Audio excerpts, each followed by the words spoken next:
Lions, welcome to episode 4 of On the Field, and today we're at Gian de Guerre in Granby. It's been a pretty good day so far. It was really rainy last night, so the terrain is muddy, very muddy, but it's been lots of fun. It's been a heavy fight, lots of armor on both sides. So it's been really good, really intense, a lot of control point scenarios, specifically time clocks, where we have to capture 3 points simultaneously and hold them for an undetermined amount of time. Well, the time was not exactly revealed to us, but it's been really good. So as per the usual, there's going to be a techniques tutorial section in today's episode, and you're going to see a general mix-up of the stuff we've been doing. So hang around, get ready to have a good time, and remember to hit the like and subscribe. Catch you later.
Take your space, let's go, let's get in there.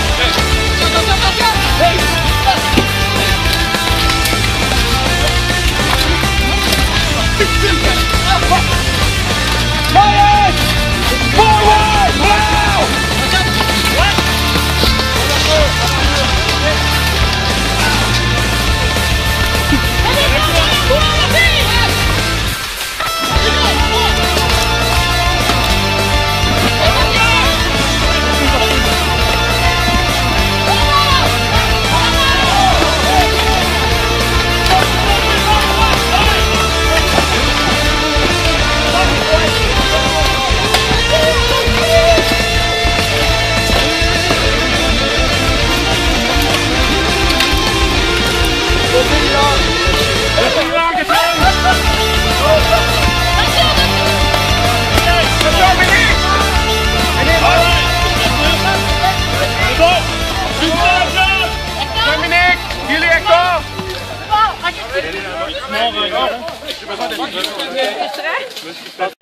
Hey Lions, how's it going? Welcome to our next technique tutorial, and today we're going to be talking about teamwork.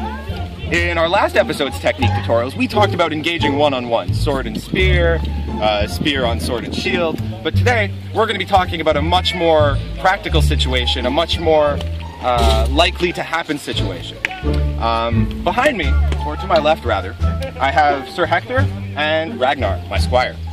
And they're going to be showing us exactly how to work together when you confront a sword and shield like myself on the battlefield.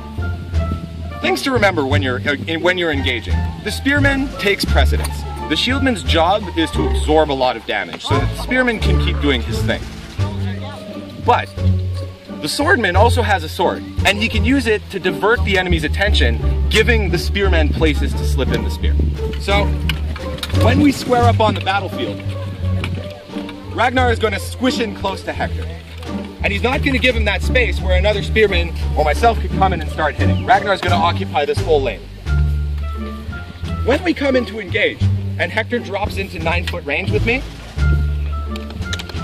the only way that I can do damage is by passing the point and going into either attack Hector or Ragnar. So when they're on the defensive, Ragnar's job is to make sure that once I get past this point, I can't hit Hex. And before I get past this point, Ragnar's job is to make sure that Hex can hit me. So how is he going to do that?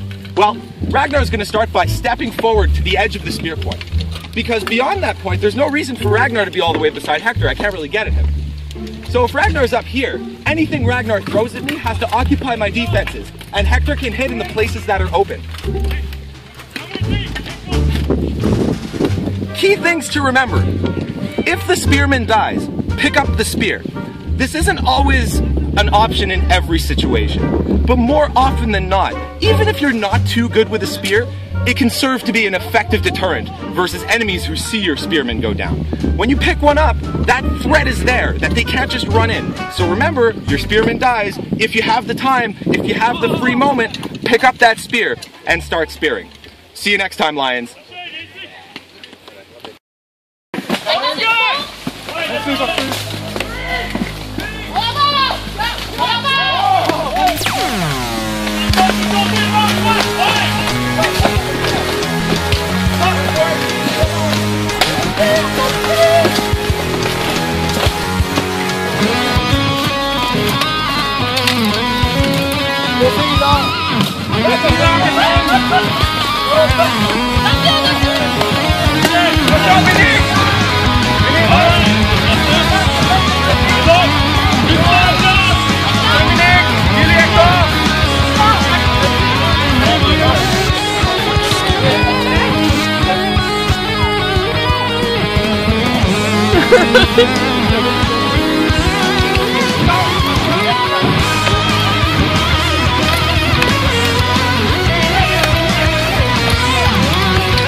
Lions, welcome to part 2 of our technique tutorial on teamwork. In our last technique tutorial, in the last session, we were a spear and shield versus a shield. And in this situation, we're mixing it up a bit. Now we're two sword and shields. So how are we going to engage somebody like Hector on the battlefield? Well, we have a couple ways of going about it. Now, the big thing we have to remember is that Hector still has the shoulder strap shield, and in most circumstances, he'll have his short sword. So he can still throw heat on us while we're engaging. So what we're going to do is we're going to try to throw shots in such a manner as to occupy so much of his defense that stuff is going to have to go through. In a normal situation, in an ideal encounter, when Hex drops his spear and we get past, it's going to look something like this, where Ragnar's throwing on the onside and I'm throwing on the offside, he's throwing low and I'm throwing high. We're occupying different lanes to move Hector's defense around, right? It's really important for one of us to be able to push that spear aside, because if Hector is able to back up and start rotating like we've seen in previous videos, the number of opponents doesn't really matter, because when he rotates, he is moving just as quickly as we are forward, so he can keep spearing us. So we really have to make sure to bind up Hector so he can't run away, so he's constantly taking heat, so he can't riposte. So when me and Ragnar go in, we're gonna go in really aggressive, and we're gonna throw heat on all sides. And you can see this example in previous Lion Winter training videos. If you pay attention, there are a couple of scenarios whereby you have two guys going at one guy and you're throwing on each side.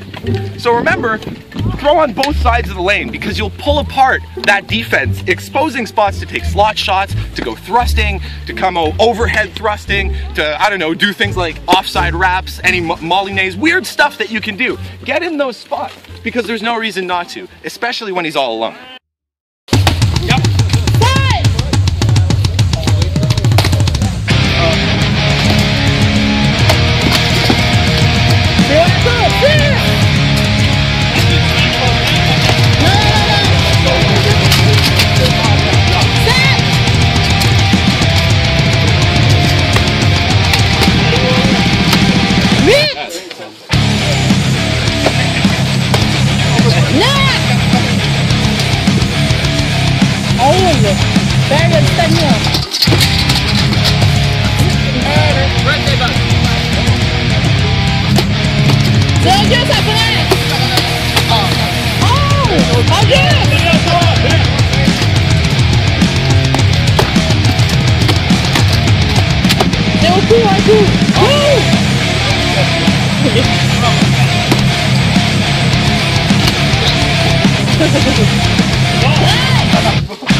Attention, c'est Richard. C'est 14, Richard. Il est où le chemin?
Ça va là.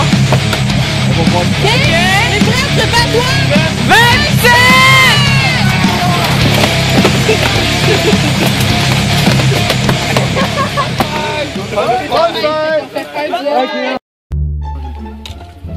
Hey Lions, and welcome to part 3 of our technique tutorial on teamwork. Now, like we normally do, we're raising the stakes. We're bringing it up just a little bit.